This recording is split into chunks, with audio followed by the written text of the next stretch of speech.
Cara penggunaan generator oksigen nanti kami akan terapkan di rumah sakit kami, seperti apa sih prosesnya, maintenance-nya atau pengolahannya nanti untuk rumah sakit kami. Terus terang saya sangat appreciate untuk rumah sakit jiwa dan pengembangannya. Mungkin di Indonesia belum pernah ada jiwa punya generator seperti ini, mungkin saya belum tahu untuknya ya. Jadi ini pelajaran yang luar biasa untuk kami kembangkan di rumah sakit kami. Setelah tadi Bapak kan di atas sudah diterimakan dengan baik oleh Mas Wahyu, Bapak bisa diceritakan setelah melihat ke lapangan gimana Pak tanggapan Bapak? Jadi ini Bapak ini belajar bagaimana mengoperasikan ini ya, instalasi oksigen generator ini. Iya Pak. Ya. Dari Rumah Sakit Parikesit. Nah, sudah berapa lama? Apanya itu Pak? Ikut pelatihannya ini. Baru ini. Oh, baru hari ini. Ya. Rencana berapa hari? Cuma 1 hari Pak. Oh, 1 hari aja. Iya. Kenapa kok ke Rumah Sakit Atmahusada? Oh, karena kan kami dari Parikesit kan berencana akan ada bantuan pemasangan oksigen generator. Oh. Nah, jadi sebelum pemasangan kami mencari tahu nih di mana kira-kira ada mesin oksigen generator. Nah, kami tahunya ada di Atmahusada. Jadi makanya kami minta untuk kunjungan ke Atmahusada biar bisa belajar terlebih dahulu sebelum ada mendapat bantuan nanti. Paling tidak cara pengoperasiannya, cara maintenance-nya, kelebihan kekurangannya menggunakan oksigen generator. Nah, selama ini sampean itu di instalasi apa di sana? Kalau saya sendiri dari IPSRS Pak, instalasi pembelian sarana rumah sakit. Oh, iya ya. Ini ya. Ini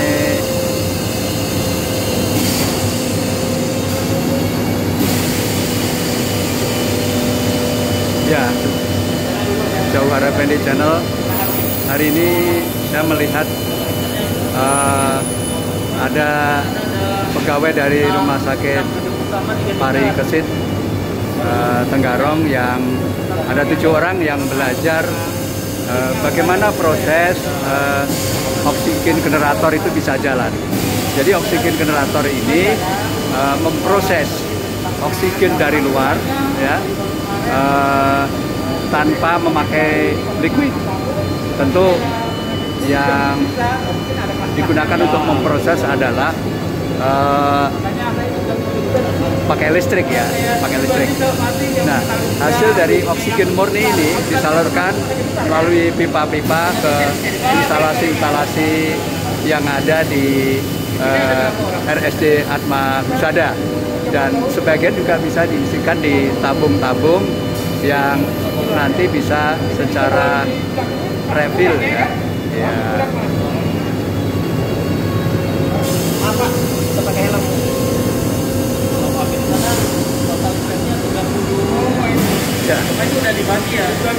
Jadi kalau kami yang ME itu 8 orang. Ntar sini ada berapa orang. Ya. Ini beberapa peralatan oksigen generator, dan ini menurut saya luar biasa kemajuan Rumah Sakit RSD Atmahusada ini di dalam menyempurnakan pelayanan kepada masyarakat yang membutuhkan. Ya. 4 atau 5 gitu. Nah, baru itu mulai kan. Itu bar itu tekanan Pak ya? Iya. Tekanan. Tapi juga kita langsung ke ini dulu, masuk ke penampungan. Oh. Ini penampungan buat mesin ini Pak. Ya masuk dulu, terus baru keluar lagi. Terus itu yang putih-putih itu? Nah, kalau yang putih itu yang itu pelangkap ini Pak. Yang ini. Dan ini kompresornya. Oh. Kemudian ngalir ke refrigeran. Kemudian tabung pengolahan. Ini lagi tabung pengolahan. Kemudian diolah lagi di sini. Jadi sudah menjadi oksigen Pak. Oh, ini yang sudah menjadi oksigen. yang sudah menjadi oksigen. Kemudian ditampung. Nah, di sini kita bisa lihat purity-nya berapa, 95,4. Nah, ini absorben itu yang A, B, C gitu kan. Jadi dia pompa gitu. Oh, Kemudian ditampung ke sini. ya. Nah, baru ada dua jalur. Bisa keluarkan langsung atau mengisi lewat mesin refill. Refill ya. Ya. Ini termasuk mengisi refill ya ini ya? Ya, nah ini suplai Pak. Jadi misalkan mesin ini ada pemeliharaan, Oh. gitu, jadi ini standby buat mengamankan Untuk disalurkan ya. ya. Kalau yang mengisi refill di mana nih? Di sini. Itu di sini Pak. Kita buka keran ini. Buka keran. Ya ya ya. Udah biar aja Pak. Nah, buka keran ini, kemudian pencet tombol on ini kan. Kita pasang dulu tabung-tabungnya di sini. Oh di sini. Ini buat tabung-tabung kecil, kalau di luar tabung-tabung yang besar. Oh Gitu Pak. iya. Ini ada 1, 2, 3. Hanya 3 ya? Iya, 3 kalau yang kecil, kalau di depan, di luar itu 10. Oh ada juga. Oh, tapi buat yang besar. Oh. Bisa kita lihat Pak.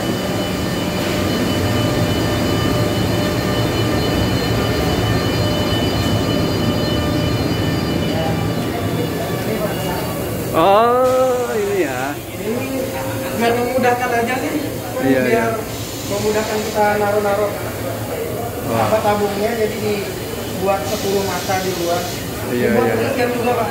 Mesin tabung oksigen yang besar. Ini sudah berapa lama Pak punya alat? Gua dari tahun lalu Pak, bulan berapa ya? Ya waktu COVID itu kan ya. Waktu COVID itu, Pak, ya. Alhamdulillah. Jadi waktu itu kita sebelumnya bergantung kepada Ya, Samator itu ya. sama tuh beli kan Oh. Sekarang ini sudah bisa mencukupi sendiri atau masih kurang? sudah bisa mencukupi. Sudah bisa mencukupi Ini masih sendiri. banyak yang belum terpakai. Oh. Yang ini yang segel-segel ini belum terpakai. Nah, menurut saya ini bisa dianu Pak. Maksud saya bisa untuk menyuplai rumah sakit kecil, Iya. ya kan? Iya. Rumah sakit kecil yang memerlukan. Saya pikir semakin lama memang kita harapkan rumah sakit itu semakin mandiri gitu loh. Iya, Pak. Iya. Jadi dijadikan pelajaran, saya pikir ini udah cukup bagus ini ya. Ini ada 10 titik ya. Iya, 10 titik. Yang di sana tadi 3. Itu yang ukuran kecil ya. Untuk beberapa klinik, puskesmas atau rumah sakit yang belum punya generator oksigen, sehingga refill ini sudah membantu mereka agar ketersediaan oksigen di klinik atau rumah sakit bisa tersedia. Terima kasih. Oh, jadi Bapak dari rumah sakit Pak. Nah, perkenalkan Pak, saya Johar Effendi. Ya, dulu mantan asisten pemerintahan dan Gesra. Ini menarik sekali. Kira-kira apa sih Pak pertimbangan Bapak kok kenapa harus belajar di RSC sini? Kok tidak belajar di rumah sakit katakanlah Wahab Sahrani begitu? Oke. Satu tadi yang sudah disampaikan oleh Dr. Jaya, untuk area Kalimantan Timur atau Samarinda, rumah sakit jiwa adalah salah satunya yang memiliki generator oksigen. Nah, mungkin di wilayah Samarinda belum ada, termasuk di wilayah Kukar sendiri belum ada. Makanya kami belajar di sini, kami akan melihat proses itu seperti apa. Karena pada saat ini rumah sakit kami menggunakan liquid. Itu ketergantungan dengan pihak penyedia itu luar biasa besar. Betul.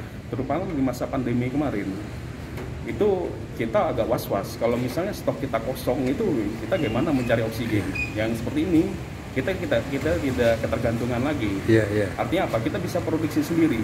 Jadi kalau misalnya tetap kita dengan pihak luar atau penyedia, itu hanya untuk membantu kita, membackup kita. Kita masih bisa menghasilkan sendiri, itu lebih bagus. Kita bisa mandiri seperti itu. Saya salut dengan rumah sakit di Wahab Husada. Iya, benar Pak. Jadi ketika pandemi COVID-19, ada kasus di Rumah Sakit Kanuyoso, ketika pengiriman gas liquid itu terlambat, itu ada beberapa pasien yang sudah tidak bisa terselamatkan. Saya pikir ini kita harus belajar dari pengalaman, dan saya salutlah kepada Direktur Rumah Sakit Atma Husada ini yang telah mengambil langkah-langkah yang sangat tepat sekali, dan ini wajahnya sudah mulai berubah. Nah, saya yakin dengan kesungguhan yang luar biasa, kemudian tim yang solid, ya.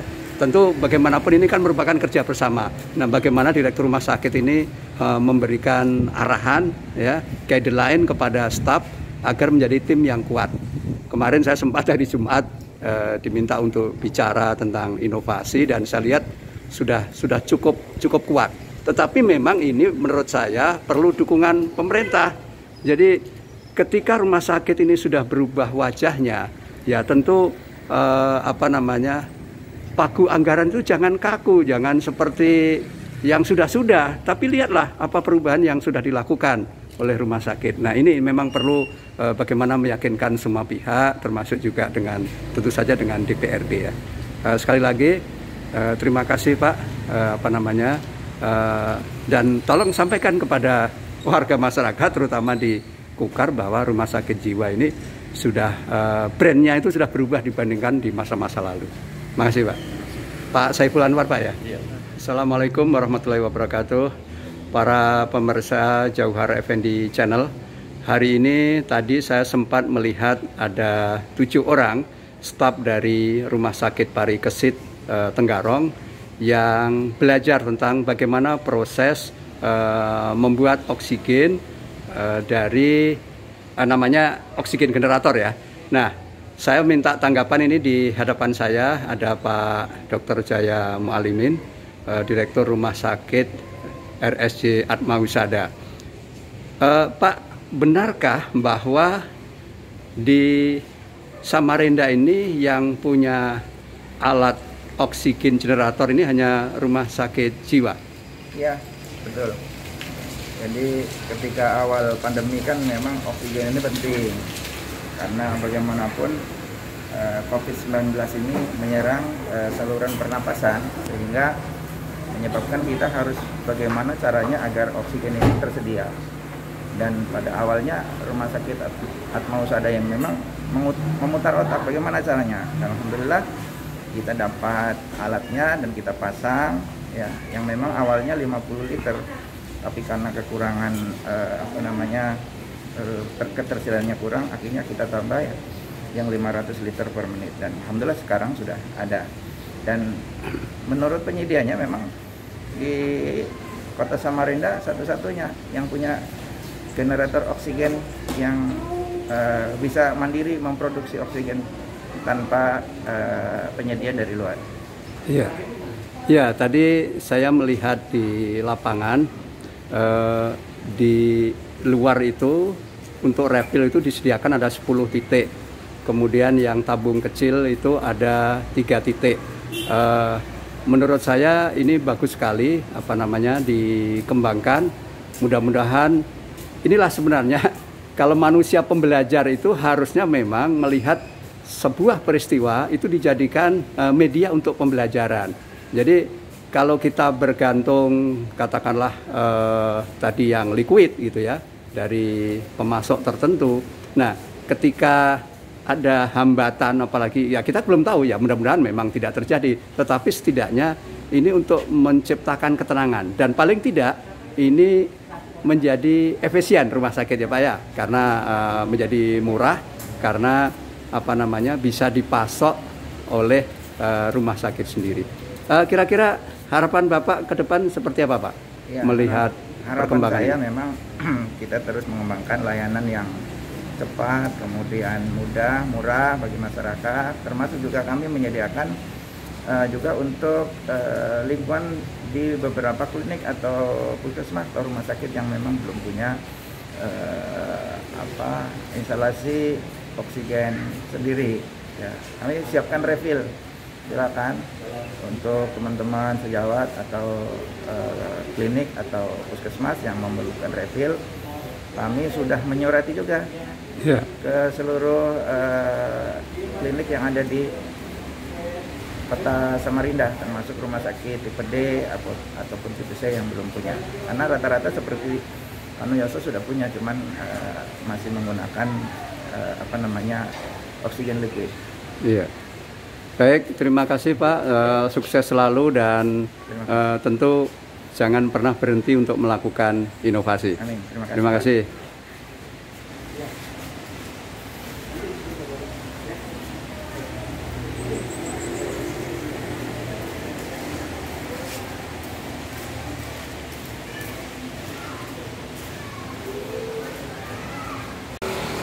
Kalau para- dari sana bagus. Ada sana Pak. Nanti saya cari. para pemirsa Jawar Effendi Channel, ini wajah rumah sakit RSC Atmahusada. Sudah banyak dilakukan pembenahan ya. Mari kita tengok ya, kita melihat lebih dekat tentang wajah rumah sakit RSC Atmahusada. Saya tadi sempat keliling-keliling ya untuk melihat fasilitas-fasilitas dan renovasi-renovasi yang sudah dilakukan. Menurut saya ini memang luar biasa ya, karena merubah brand image rumah sakit jiwa menjadi dan ini bisa digunakan bukan hanya orang yang sakit jiwa, tetapi pasien-pasien lain itu bisa memanfaatkan fasilitas yang disediakan oleh RSC Atmahusada. Terima kasih tentu Pak Dr. Jaya Malimin ya. Beliau juga kandidat doktor dan beliau juga magister manajemen rumah sakit Pak ya. Kemudian S2-nya spesialisnya Kedokteran jiwa. Kedokteran jiwa. Jadi udah lengkap menurut saya. Ilmu tentang rumah sakitnya ada, kemudian ilmu tentang kedokteran jiwanya ada. Oke, terima kasih Pak atas kesempatan yang diberikan.